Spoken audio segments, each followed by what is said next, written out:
Israeli वज़ीर दिफा का हमले में ईरान के सिक्योरिटी चीफ अली लारेजानी को निशाना बनाने का दावा। बसेज फोर्स के कमांडर गुलाम रजा सुलेमानी को भी शहीद करने का दावा। इसराइली फौज का कहना है ये नुकसान ईरान के कमांड एंड कंट्रोल ढांचे के लिए बड़ा धचका है।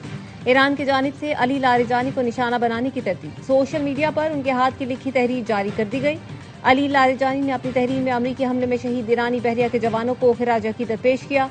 लारेजानी ने लिखा, इस्लामी जमहूरिया ईरान के बहरिया के बहादुर सिपाही अवाम के दिलों में हमेशा जिंदा रहेंगे।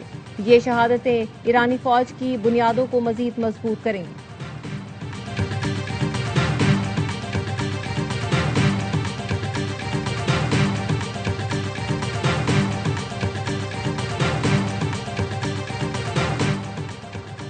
अमरीकी और इसराइली कुव्वतों को शिकस्त देने और कीमत वसूल करने तक नहीं रुकेंगे।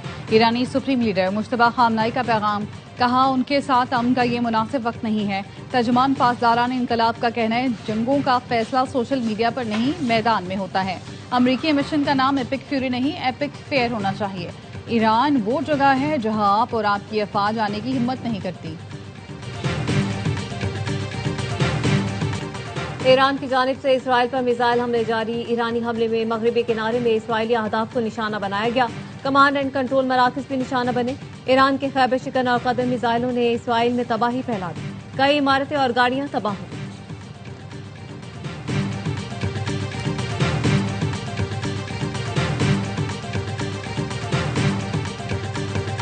अमरीका का तीसरा बहरी बेड़ा मशरिक़ वुस्ता की जानिब गामजन। वीडियो में यूएसएस चपोली को सिंगापुर के साहिल से गुजरते देखा जा सकता है। जदीद तरीन शिप के डेक पर मुताबिक जंगी तैयारे देखे जा सकते हैं। जंग कब खत्म होगी अभी कुछ नहीं कह सकता, लेकिन जंग जल्द खत्म हो जाएगी। अमरीकी साधु कहते हैं मेरे ख्याल में ईरान का नया सुप्रीम लीडर भी जिंदा नहीं। ईरान के पास अगर एटम बम होता तो वो हमारे खिलाफ इस्तेमाल करता। आबना हुर्मुज़ खुलवाने में मदद न करने वाले मुल्कों पर तनकीद। बरतानवी वज़ीर आज़म के स्टॉर्मर की नकल भी उतारी। कहा अमरीका 40 साल से इन मुल्कों की हिफाजत कर रहा है लेकिन ये मदद पर तैयार नहीं।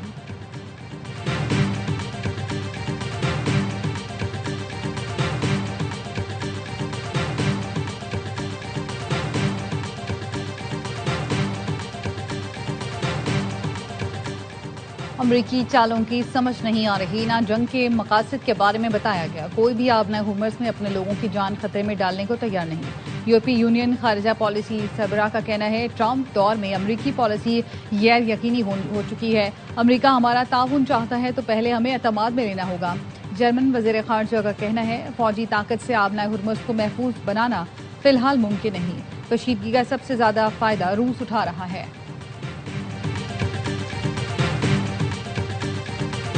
अफगान तालिबान रजीम का अस्पताल पर हमले का प्रोपेगेंडा बेनकाब। वजारत इत्तलात के मुताबिक कार्रवाई में पाक फौज ने कैंप फिनिक्स को निशाना बनाया, जो कि उम्मीद अस्पताल से कई किलोमीटर के फासले पर है। कैंप फिनिक्स दहशतगर्दों का गोला बारूद और साजो सामान जखीरा करने की जगह है। तस्वीर में वाज़ेह तौर पर देखा जा सकता है अस्पताल दहशतगर्दी के बुनियादी ढांचे के मुकाबले में कसीरुल मंजिला ढांचा है। वजारत इत्तलात के मुताबिक तर्जुमान अफगान तालिबान ने हालिया हलाकतों के इल्जाम के लिए 2023 की तस्वीर इस्तेमाल की। ये तस्वीर मई 2023 में भी अफगान तालिबान की वजारत दाखिला की जानिब से शेयर की गई थी। इक़दाम का मकसद गलत मालूमात के जरिए अवामी तासुर को गुमराह करना है।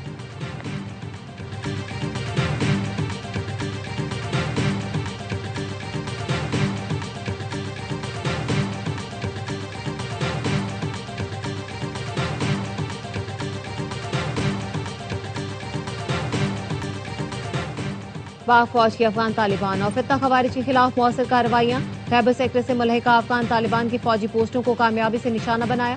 सिक्योरिटी जराये के मुताबिक पाक फौज ने एंटी टैंक गाइडेड मिसाइल से पोस्टों को तबाह किया।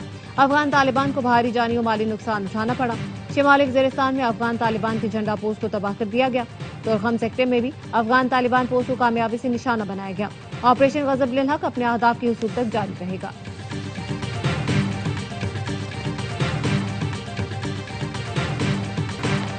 पाक फौज ने अफगान तालिबान की फौजी तंसीबात को निशाना बनाया। अफगान जरीदे की भी तस्दीक।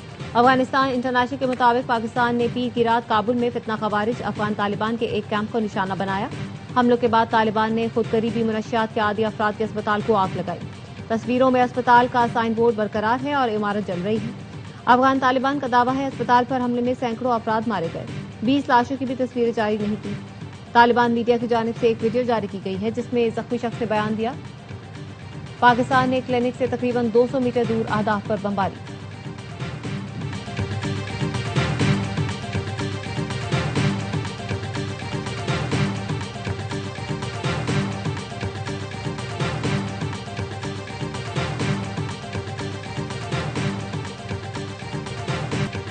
कराची में कल-ए-दम बलोचिस्तान लिबरेशन आर्मी के खिलाफ सीटीडी की बड़ी कामयाबी।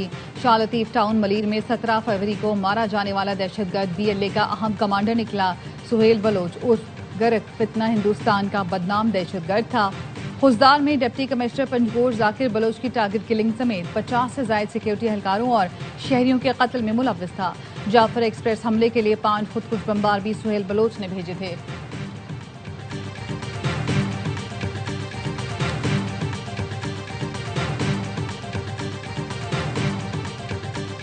हुकूमत का 23 मार्च को यौम पाकिस्तान की तकरीब न करने का फैसला। यौम पाकिस्तान परेड और मुंसलिक दीगर तकरीबात भी नहीं होंगी। 23 मार्च एहतराम के साथ सादा परचम कुशाई की तकरीबात के जरिए मनाया जाएगा। हुकूमत ने फैसला किफायत शारी इक़दाम के तनाजुर में किया।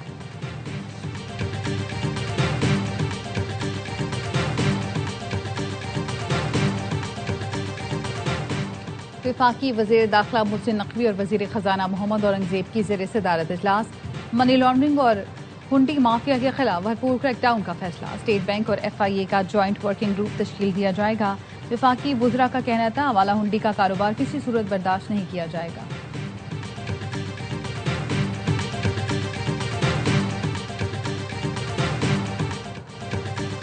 कराची में आयशा मंजिल के करीब गाड़ी की टक्कर से मोटरसाइकिल सवार 2 अफराद जान बहक। IG सिंध जावेद आलम ओटो की ज़ेर सदार ट्रैफिक इंतजामात और फेसलेस टैगिंग सिस्टम पर इजलास। कराची में जदीद सिस्टम के तहत 23,000 गाड़ियों को ब्लैकलिस्ट करने का इंकशाफ। ईद के बाद बगैर नंबर प्लेट मोटरसाइकिल चलाने वालों के खिलाफ कार्रवाई का फैसला। IG सिंध ने शहर में ट्रैफिक हादसात में इजाफे पर तहकीकाती रिपोर्ट तलब कर दी।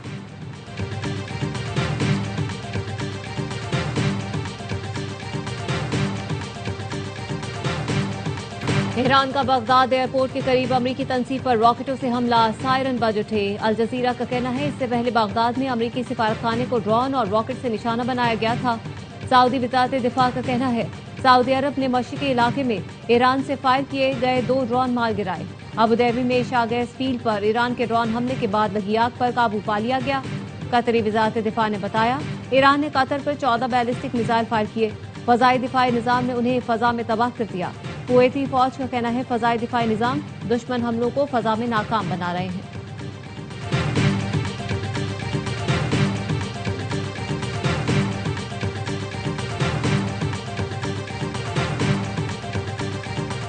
मुत्तहिदा अरब अमारात पर ईरान के मिसाइल हमले में एक और पाकिस्तानी जान बहक। अमाराती हुकाम का कहना है फजाई दिफा ने बैलिस्टिक मिसाइल हमले को नाकाम बनाया। अबू धाबी के इलाके बनी यास में मिसाइल के टुकड़े गिरे जिसके नतीजे में एक पाकिस्तानी शहरी जान बहक हो गया। UAE पर ईरान के हमलों में जान बहक होने वालों की मजमूई तादाद 7 हो गई। 3 पाकिस्तानी शामिल हैं। एक पाकिस्तानी दुबई में, 2 अबू धाबी में जान बहक हुए।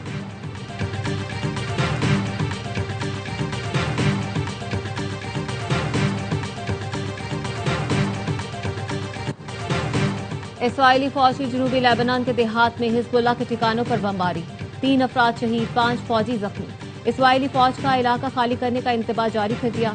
एक्स पर लिखा इसराइली फौज हिजबुल्लाह के फौजी इंफ्रास्ट्रक्चर पर जल्द हमला करेगी। आज सुबह इसराइली हमलों में बैरूत के 3 इलाकों को निशाना बनाया गया।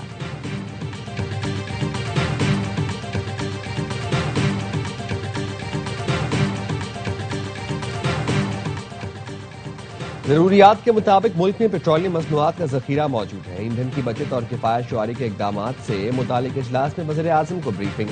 वज़ीर आज़म शहबाज शरीफ का कहना था वज़ीर पेट्रोलियम दरामदात की सप्लाई बेहतर बनाने के लिए मुतहरिक हों। हालात बेहतर होने तक तमाम मुतल्लिका इदारे हंगामी इकदाम के लिए तैयार हैं।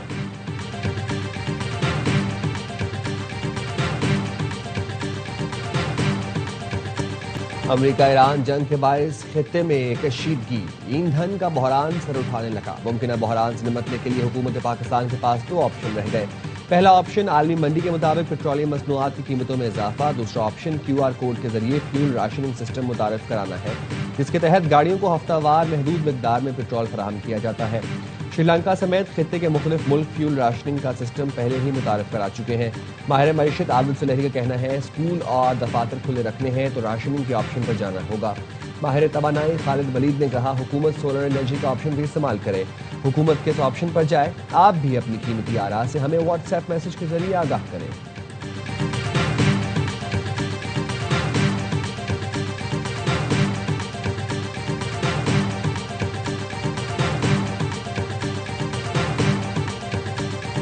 उनके लिए सब ऑप्शन यही है कि हुकूमत कंट्रोल करे कि ऑफिस जिस तरह इन्होंने किए हैं। जदीद होता है QR कोड वगैरह का सिस्टम ये होना चाहिए, बिल्कुल जदीद दौर जैसे कि सब चल रहा है, हर तरफ हर ममालिक में हो रहा है। हमारे लिए बेहतर है वो करें और हम इस कौम का और इस मुल्क का सोचें। QR कोड के ज़रिए अगर राशनिंग करेंगे तो ये ज़्यादा बेटर ऑप्शन है। सेकेंडली अगर ये देखा जाए कि पब्लिक ट्रांसपोर्ट को बिल्कुल फ्री कर दिया जाए आवाम के लिए।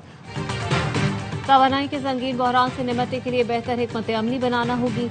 मुल्क भर के आवाम का कहना है पेट्रोल मजीद महंगा करने के बजाय इस्तेमाल कम किया जाए।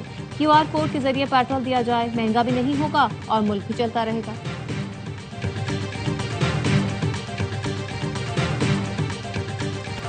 कराची में बुधवार जुमेरात को गरज चमक और तेज हवाओं के साथ बारिश की पेशगोई। बारिश बरसाने वाला सिस्टम आज रात मुल्क में दाखिल होगा। 18 और 19 मार्च के दौरान वक्फे वक्फे से तेज हवाओं और गरज चमक के साथ बारिश और मुख्तलिफ इलाकों में यालाबारी भी मुतवक्की। मरी, गलियात, इस्लामाबाद और पंजाब में वक्फे वक्फे से बारिश और यालाबारी का इम्कान। खैबर पख्तूनख्वा, गिलगित बल्तिस्तान और कश्मीर में मूसलाधार बारिश की तवक्को। बलोचिस्तान में आज से 23 मार्च तक आंधी और बारिश मुतवक्की।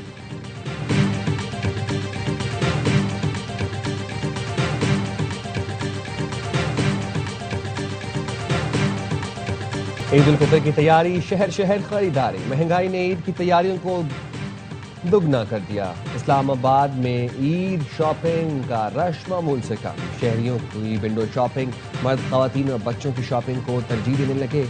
चमन के ताजरों का कहना है बाजार में गहमा गहमी होने के बावजूद कारोबार तवक्कुआत के मुताबिक नहीं हो रहा। पेशावर में नौजवानों की नित नए डिजाइन के वेस्ट कोट की खरीदारी। सोने और चांदी की कीमतों में इजाफा। फी तोला सोना 1000 रुपए महंगा होकर 5,23,762 रुपए का हो गया। बैनुल अक़वामी मार्केट में फी ऑन सोना $10 इजाफे से $5,010 का हो गया। फी तोला चांदी 128 रुपए इजाफे से 8,569 रुपए की हो गई।